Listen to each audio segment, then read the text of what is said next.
Even before we began with our in-house ESG Analyst team, we had begun to engage with the companies we invested in. Actually, we developed our own voting policy in 2003, which means we had concerns with some corporate governance practices, and we wanted to represent our clients and raise their concerns, raise their voice. From start, we considered engagement as part of fiduciary duty, which explains why we were among the founding partners of UNPRI in 2006.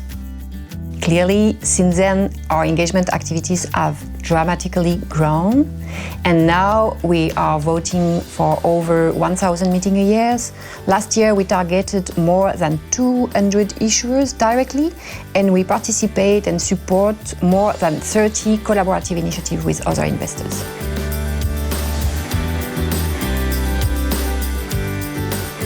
Our goals were broader, so general corporate governance topics and ESG transparency as a whole.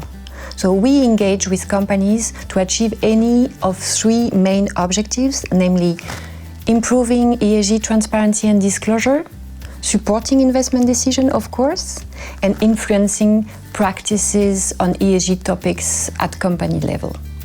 Since 2014, we have defined three core topics of engagement or conviction topics, namely energy transition, fair work conditions, and business ethics.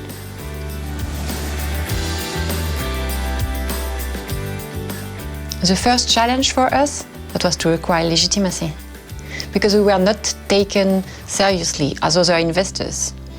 Companies' managements have for long considered that ESG topics were their private preserve. So the second challenge was, of course, disclosure, because companies didn't want to move beyond the traditional financial communication. And of course, finding the right contacts at this early stage of engagement was another difficulty.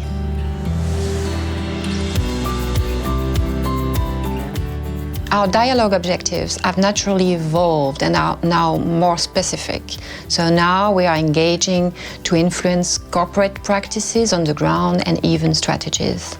But the nature of our contacts in these companies has also changed considerably, with new functions like corporate social responsibility officer, but also investor relation teams who are now true experts of ESG issues in some cases. But the most important, the most striking evolution for me is the role collaborative initiatives have played in driving the change. So they give us more leverage, and they have radically changed the balance of relations we have with companies.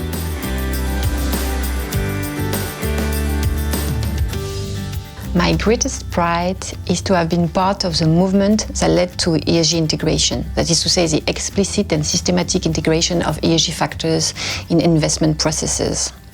So when I joined the SRI industry, I wanted to change things from within.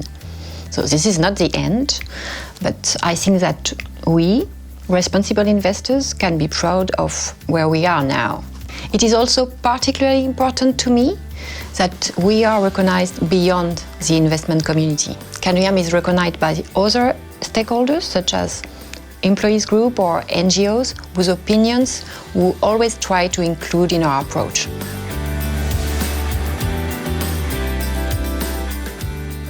Tomorrow's engagement will be more collaborative, more focused, and more proactive.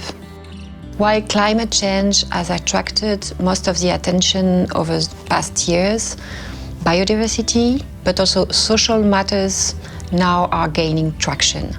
And I also believe that active engagement, which is now concentrated most of the time on corporate issuers, will become commonplace for sovereign issuers.